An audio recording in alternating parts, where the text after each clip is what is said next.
welcome back. We're so excited to be back together again. For this new episodes, we are going to be talking about the Old Testament and how it points to Jesus. Guess what? What?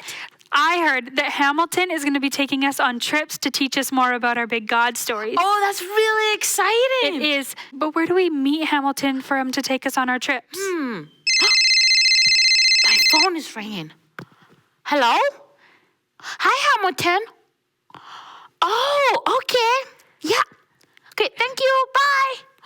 We're going to meet him at the airport. That's so exciting. Awesome. Let's go. Look, we're here. Yes. Where's Hamilton?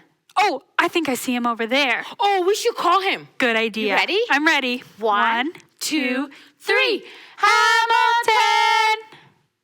I don't think he can hear us. I don't think so either. We're going to need some help to call him. I think you're right. Boys and girls, are you ready to call Hamilton with us?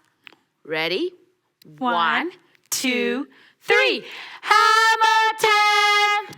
Hi, Hamilton. How are you? And why are you dressed like you work at the airport? Oh, well, he says he's really good. He had a really fun New Year's. Ooh. But he's actually wearing this outfit because he works at the airport now. He gets free trips, and you know what's extra exciting? What? We get to go along with him. Yeah, that is so exciting. So where are we going? Oh, he says it's a surprise.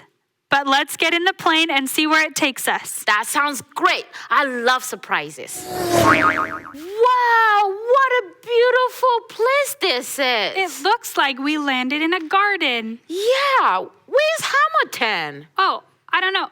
Oh, I see him over there, and it looks like he has some friends with him. Okay, let's go see. Hey, Hamilton, where did you find that fruit from? Oh, he says he found it when we landed.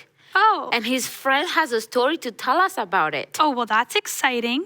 Hi, my name is Zach. I'm one of Hamilton's friends. He asked me to tell you the big God story about this beautiful place and the clue that he found. That sounds great. In the Bible, we read in Genesis 3 that in the beginning, God made the world, and in it, he made a beautiful garden, which sort of looks like where we are right now. God also made the first man and woman, and he named them Adam and Eve, and then he put them in the garden. It was to be their home. Oh, this would have been a beautiful place to live, and they'll have everything they needed. Yes, they were very happy living in the garden. The best part is that they had an awesome relationship with God. They would walk and talk with him, just like they were best friends. But one day something terrible happened. You see, God has an enemy who wanted to wreck all the beautiful things that he made. And the enemy snuck into the garden, disguised as a snake, to trick Adam and Eve. God had given them only one rule about the garden, and that was to not eat from one of the trees. Everything else they could eat from and enjoy, but not this one, because God knew that if they ate from it, they would stop trusting him and everything would go wrong, and they would even die. Well, this snake saw his chance, and he asked Eve about God's rules for them. And he lied and said that the tree wouldn't actually make them die, but it would make them be like God. Oh, no. What did she do? She believed him and tried some of the fruit and gave some to Adam to eat too. It was God's one rule for them, and they disobeyed.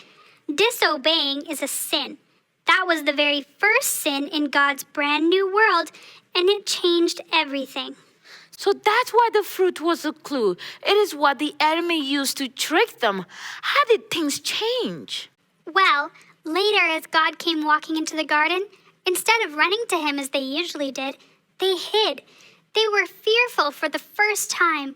God had to give them consequences for disobeying, and part of it was having to leave the garden. They couldn't be where God was anymore. This is such a sad story. Yes, but it's not over. Even before they left the garden, God made a plan to get them back. He knew that their children would sin, and everyone after them would sin, but God loved them so much that he would do anything to bring them back to him. That is a much better ending to the story. I am so glad there's hope that all people get to come back to God. Look, the plane is leaving. We have to go. Thank you, story was a little sad, but I'm so happy that in the end, there's hope. Yes, and I think we know someone else who came to be part of that hope and that plan. Do you know who I'm thinking of? I think I do. Is it someone who we just celebrated at Christmas time? Boys and girls, do you know who we're thinking of? If you know it, let's say it together. You ready? 1, 2, 3. Jesus! Wow. I'm so happy that Jesus came and saved us. Me too. And that God made a plan to get us back into the beautiful relationship with Him, just like He had with Adam and Eve. Today we learned about the first sin. That's right. Can you remember what it is? It was when Adam and Eve ate the fruit that God told them not to eat. So today we're going to play a game with some fruit. We're going to play a game where we show you a fruit really close and you have to see if you can figure out what fruit it is. That sounds fun. Okay, here's the first one. Can you guess what fruit this is? It's red. Maybe an apple? Nope. It's a strawberry. Oh, okay. Here's another one. Oh, I think I know it. It's a watermelon. Whoa, I love watermelon. Me too. Okay, let's do one more fruit. Good idea. Here it is. Can you guess what it is? It's very green and quite sour. It's a lime. Oh, yeah, you're so smart. Oh, that was so much fun. That was. Why don't we sing a song together? Great idea. Let's stand up and worship Jesus together.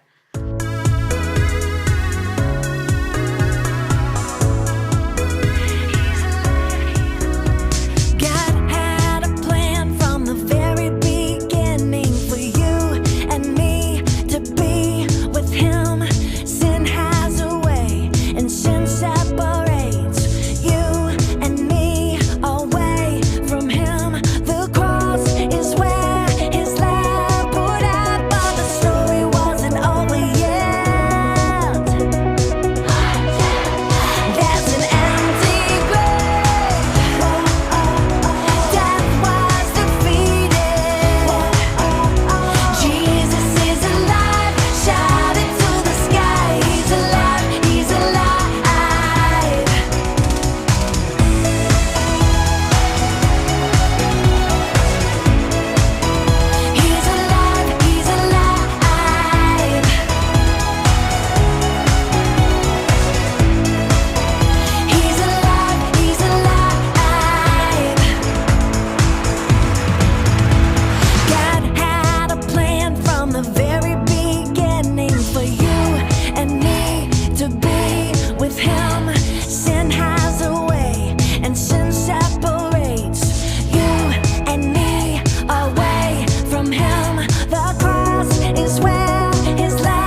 first time. So our verse today says, God sent redemption to his people.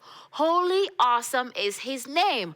Psalm 111, verse 9. That sounds like a great verse, but redemption is a bit of a big word. So what does that mean? Okay, in this verse, it means that God sent a savior. Oh, well, this is such a great verse. Do you have any actions to teach us? Yes, I do. I always come prepared. Ready? I'm ready. Okay. God sent redemption to his people. Holy, awesome is his name. Wow. Psalm 111, verse 9. Well, those are so fun. Yes, Okay, should we do it a few times? we should. Are you ready, boys and girls? Stand up with us and do the action with us. Ready? One, two, three. God sent redemption to his people. Holy and awesome is his name. Psalm 111, verse 9. Pretty good, Pretty good. but I think we should do it again. I know we can do better. Okay, ready?